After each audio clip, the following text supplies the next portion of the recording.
So we're all like very shaken, I'm sure, about what's going on here with the war. We are saddened about all of our brothers and sisters who lost their life or seriously or in any way injured. And at the same time, we feel a certain excitement about the end of days approaching very rapidly and all the prophecies that's being fulfilled, which is really very, very incredible. And I wanted to share a word that's also very encouraging that my husband shared with me at the Shabbat table. And he doesn't know exactly the source. He's on a WhatsApp group for Kabbalists, and it was shared in that group.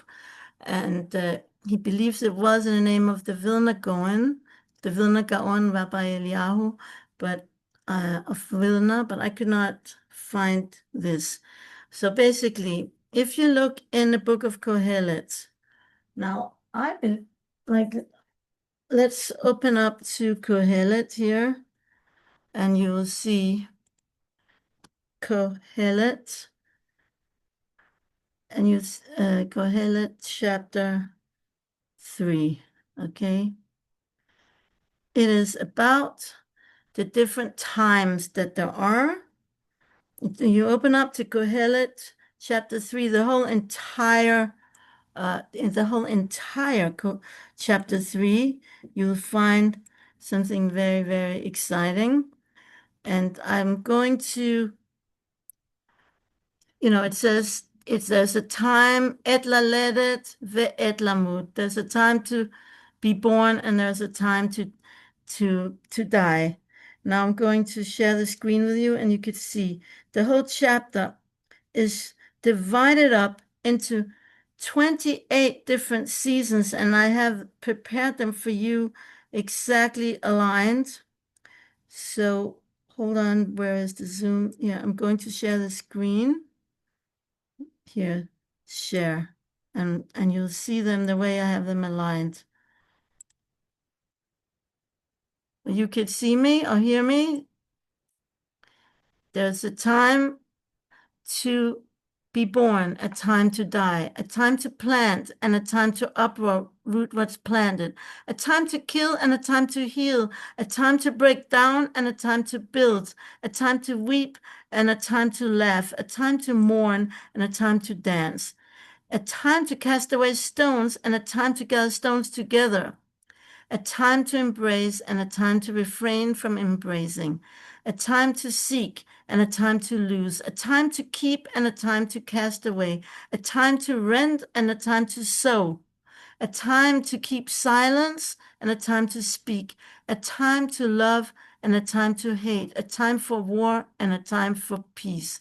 So I have them here aligned in 20, there's a 28 different kinds of times.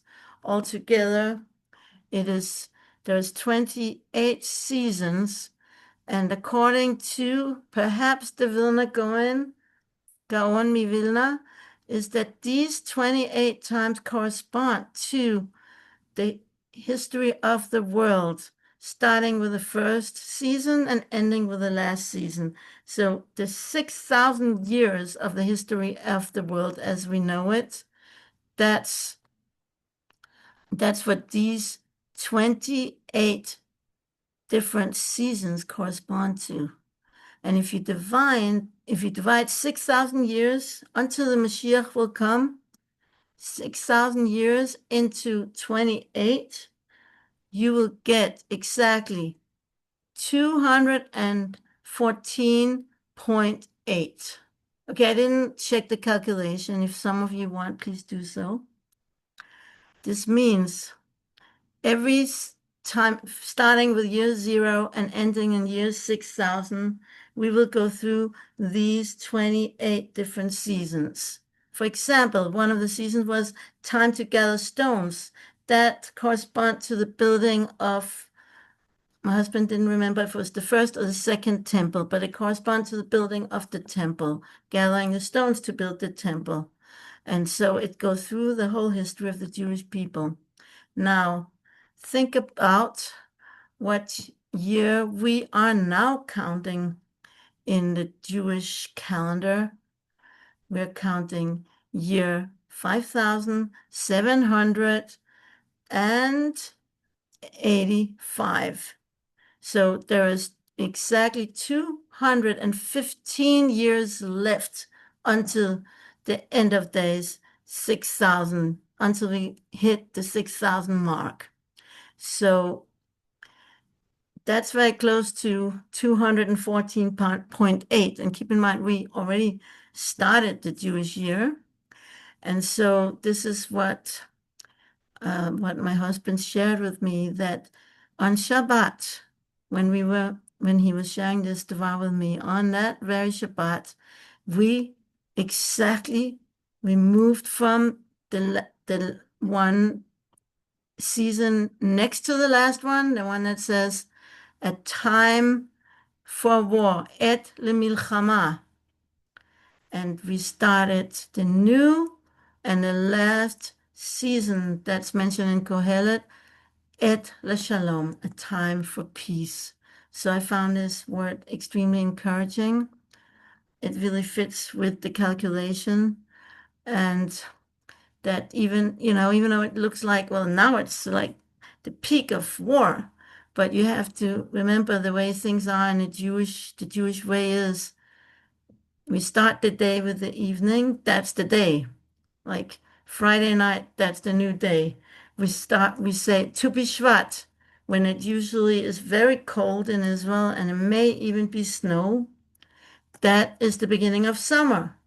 That's, you know, Tu B'Shvat Igia, and then it's like uh, the spring has come when it's the peak of winter, because that's how it is. It seems the peak of war, but it's really the very beginning of true and lasting peace. And everybody wants peace. Well, not everybody, but most every Jew wants peace. Maybe there's some self-hating Jews that don't want, but most healthy, normal Jews across the spectrum of religious, not religious, ultra-Orthodox or conservative or Dati Leumi, modern Orthodox, whatever, any spectrum, most Jews, we want peace. Now we have one movement that's called, also in Israel we have it, Shalom Achshav, peace now.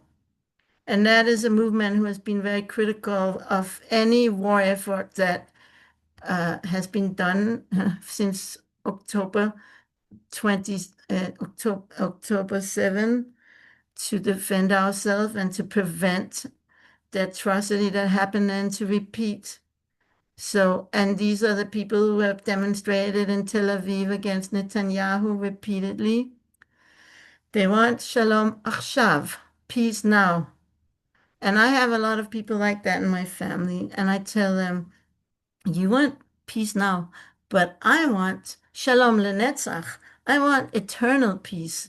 I don't want a peace that's just temporary and then they rebuild themselves back, the enemy, and then they're gonna repeat. That's what we had for years and years and years. We've been so patient with this enemy and giving them so many chances and giving them the Aza that was such a beautiful, lush, productive, agricultural yishuvim of really, really beautifully built up, and the best agriculture, the most productive in the whole country, and even internationally competing with the cherry tomato sale from the greenhouses. All of that grown in the desert.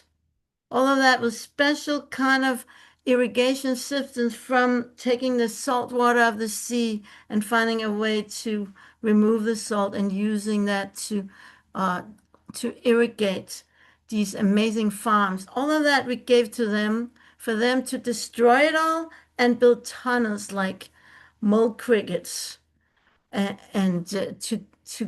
and gather weapons to destroy us. We give them enough chances. And now, finally, Israel is rising like the lion. Kelavi yakum. And uh, that's amazing. Even there are pains with all of that, and there are sadly, casualties, but even just the fact that it's called that Israel will rise up. Yakum ami, how's it go? Yakum ami kelavi, and you are muted, Batya. And it says that, and it says here, Kilavi, kilavi. say the first word again. No, I said kilavi, like a lion. Yeah, but I wanted the whole entire sentence. Hold on one second. Just because I'm tired, it slipped me for a second. It is like this here. Here. Well, it even Rabbi Moshe Chaim Luzzatto wrote that the Ramchal in his commentary on Parashat Shal Balak, because that Balak is saying Bilam is saying this as part of his blessing that he tried to curse us. When Israel will rise up like a lion and a lioness to take revenge against the nations that oppressed them in exile, then that will be the final war. This is what he says. Okay, so that's very powerful. Uh, Yakum Ami Kelavi. I think that's how it goes. Okay, I can just check that. And so I really do believe this is the final war, and we have to get ourselves ready to face the Mashiach.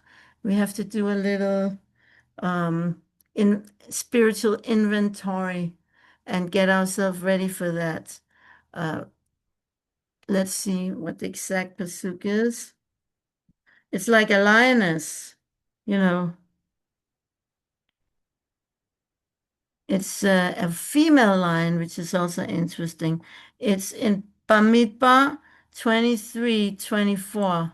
Okay, Bamidbar 23. Let's just have the exact pasuk. I want to make sure I say it right in Hebrew also. And here's how it go. Hen am kelavi yakum.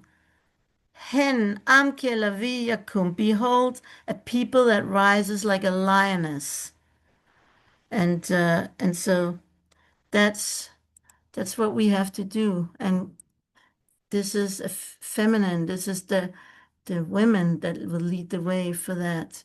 And the first thing we have to do is to repair our relationships because we have to have the complete achdut in order to really be victorious in this war. So that's what I wanted to share with you now. And may Hashem really empower our soldiers, and they're so brave, those boys of ours. Some of them young to go into Iran, that's Khomeini, which is Haman. It's the same word, the same place. How they're brave to go there and do this operation. They're really hen ami yakum kilavi. I'm proud of Israel, and may Hashem protect us, and may He really minimize all the casualties, and that we should really speedily have that shalom lenetzach.